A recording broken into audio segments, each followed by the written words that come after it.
Assalamu Walaikum. Hello friends, how are you? Welcome back to my another video.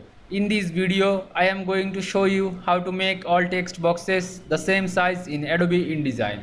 Let's get started. At first, you have to open your Adobe InDesign software. Then open your Adobe InDesign document or create your own document. Now you can see here are my document. Now I make all text boxes the same size. At first I have a draw a text box. Select this type tool, then draw your text box. Now write your text.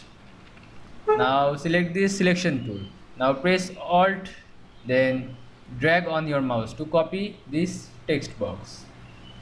Now I copied this text box multiple times. Now you can see I make all text boxes same size very easily. I hope you enjoyed my video. Please like, comment, share and subscribe my channel. Thanks for watching.